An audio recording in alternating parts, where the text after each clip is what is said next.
देशमा यत्रो ठुलो चुनावी कुम्भ मेला भइरहेको बेलामा मलाई केही कुरा चाहिँ भन्न मन लाग्यो कि हामीले चाहिँ हाम्रो चुनाव कसरी गर्छौँ, हाम्रो के अरे पोलिटिकल स्ट्रक्चर कस्तो छ चाहिँ थाहा पाउन जरुरी रहेछ जस्तो लाग्यो मलाई। होइन, संसद भएर गएको मान्छे, जो मान्छे संसद भएर बसेको छ त्यसलाई नीति नियम के बनाइस् तैँले भनेर सोध्ने हो, न कि बाटो कुल कुलेसा के बनाइस् तैँले भनेर सोध्ने होइन नि त। तर बाटो कुल कुलेसा ल्याउनको लागि पहल गरिस् कि गरिनस् भनेर सोध्ने। अल्टिमेटली पैसा आउने काम गर्ने त स्थानीय सरकारले गर्ने हो। स्थानीय निर्वाचनमा जो मान्छे हुन्छ, नगरपालिकाको अध्यक्ष, वडा अध्यक्ष, दुनियाँदारी हुन्छ, उनीहरूले गर्ने हो, लिएर आएर त्यो सबै कुरा बनाउने। मन्त्रीहरू स्पेसल्ली त्यसले बजेट छुट्याइदियो कि छुट्याइदिएन, त्यसले चाहिँ तपाईँले पठाएको संसदको कुरा सुनेर अनि त्यसपछि पैसा गाउँमा आयो कि आएन, सहरमा आयो कि आएन, बाटो कुल कुलेसामा पऱ्यो कि परेन, स्कुल विद्यालयहरू बन्ने, त्यो संसदको काम भनेको चाहिँ तपाईँ र गभर्मेन्टको बिचमा कम्युनिकेसन गर्ने माध्यम मात्रै हो क्या। अब यसलाई एउटा चाहिँ मेटाफोरको रूपमा हेरौँ। मानव एउटा गाडी छ, गाडीको च्याचिस भनेको चाहिँ तपाईँको हाम्रो पोलिटिकल सिस्टम हो। हाम्रो पोलिटिकल राजनीतिक स्ट्रक्चर चाहिँ के हो भन्दाखेरि चाहिँ प्रधानमन्त्री हुन्छ, होइन, सिनियर के अरे प्रतिनिधि सभा हुन्छ, त्यसपछि संसद हुन्छ, त्यस पछाडि चाहिँ तपाईँको चाहिँ प्रदेशहरू छन्, त्यसका आफ्नै स्ट्रक्चरहरू छन्। त्यो चाहिँ गाडीको च्याचिस भयो। ड्राइभर को हो त? प्रधानमन्त्री त्यसको ड्राइभर हो, र कन्डक्टर, त्यस पछाडि गाडीको सरसफाइदेखि लिएर विभिन्न अब होइन बनाउने चाहिँ मन्त्रीहरू भनिदिउँ त्यसलाई। होइन, अब गाडी त छ, तर त्यो चल्नको लागि पैसा चाहिन्छ, त्यो अर्थतन्त्र हो। त्यति हुँदाहुँदै पनि गाडी चल्नको लागि एकदम अर्को इम्पोर्टेन्ट कुरा भनेको त्यसमा हाल्ने ओइल, जुन चाहिँ हामीले मोबिल भन्छौँ नि, मोबिल ओइल हो। होइन, अब त्यो ओइल चाहिँ नियम कानुन हो। त्यो नियम कानुन भएन भने देश जहिले केही न केहीमा बाध्य, त्यो फेरि बनाइराख्नुपर्छ, सुधारिराख्नुपर्छ। जसरी यदि चाहिँ नयाँ नयाँ सिचुएसन अनुसार त्यसलाई चाहिँ परिमार्जित गर्ने, परिष्कृत गर्दै जानुपर्छ। होइन, त्यो नियम कानुन बनाउने संसदहरूले हो। भनाइ मतलब संसदहरू त्यसका मोबिल ओइल इन्जिन चाहिँ मेन्टेन गरेर राख्ने, त्यसका चाहिँ चल्नलाई नयाँ नयाँ कनेक्सनहरू फिट गर्ने ठाउँ हो। त्यो काम तैँले गरिस् कि गरिनस्, त्यो काम गर्न तपाईँको स्थानीय लेभलमा उठेको संसद सक्षम छ कि छैन।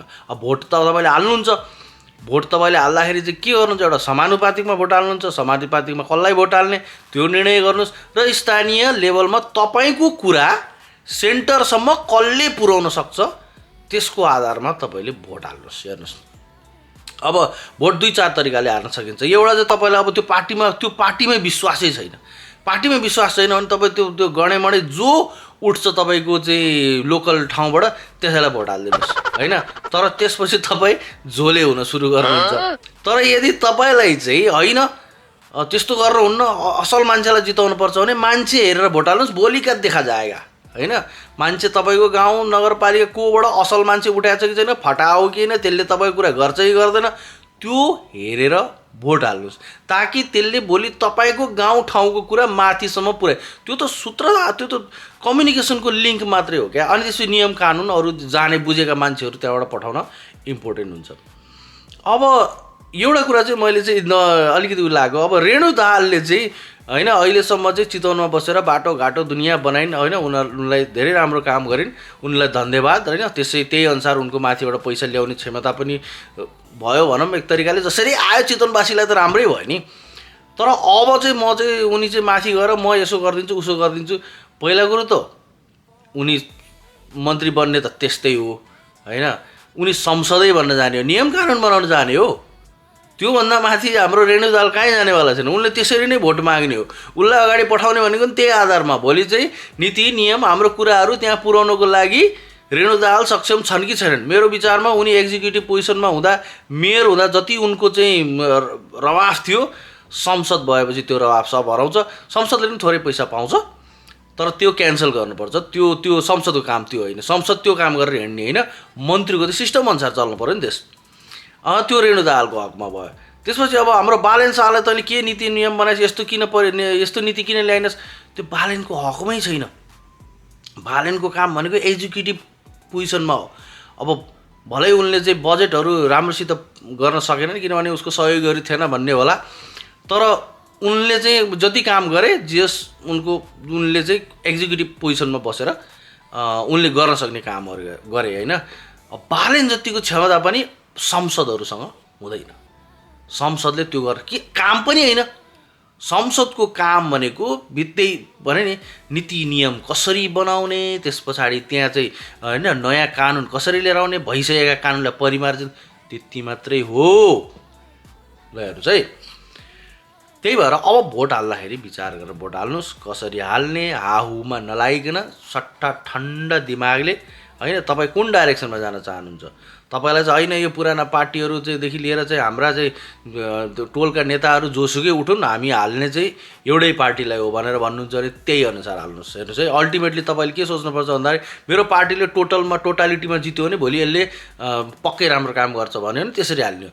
तर होइन उतापट्टि त देखा जाएगा जेसुकै गरून् होइन, मिलेर सरकार बनाइहाल्छ। असल मान्छे गइसकेपछि त सरकार बन्यो भने असलै सरकार बन्छ नि त। कोलिसन सरकारले यसै तपाईँले चाहिँ असल मान्छे चाहिँ मात्रै छानेर पठाउनु भयो, कोलिसन सरकारमा त असलै मान्छे बन्छ नि त। अब त्यो तरिकाले सोच्नु भए पनि हुन्छ होइन, त्यो एउटा राम्रो तरिका त्यो पनि हो।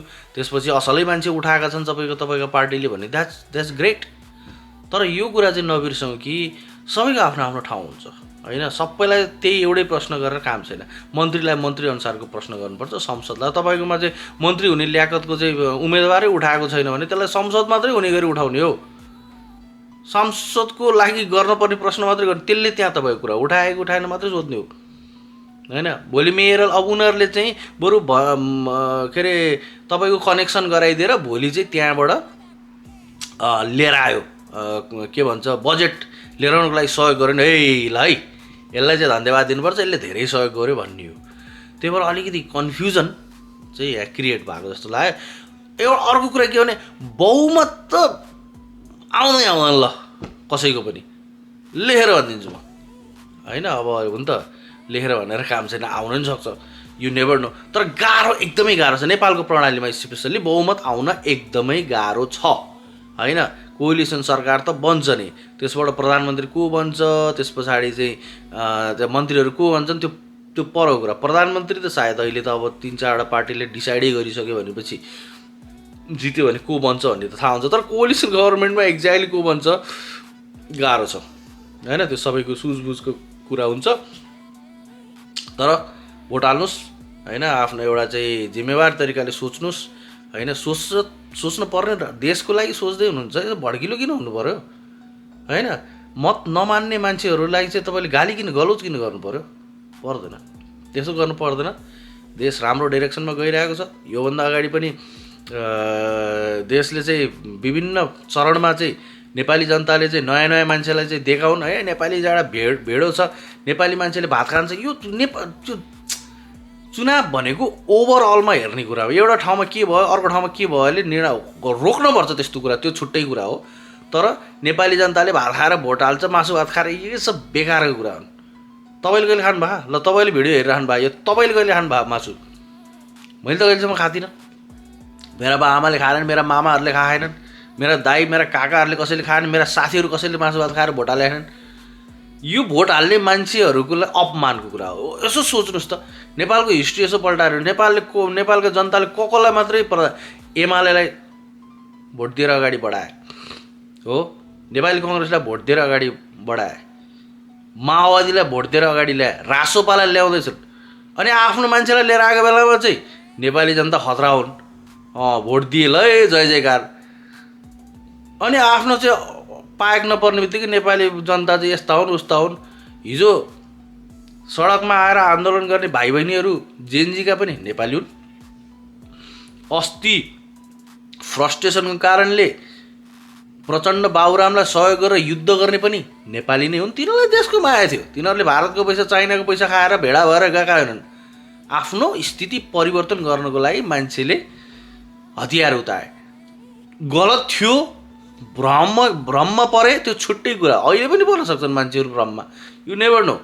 तर त्यो चेन्जको लागि थियो, त्यो डाइरेक्सनबाट हेर्दा हिजो मधेसमा चाहिँ आन्दोलन गर्ने मान्छेहरूले चेन्जकै लागि गरेका हुन्, आफ्नो देशप्रति घात गरेका होइनन्। त्यही भएर त्यो चरणमा मान्छेहरू यो भइरहेछ।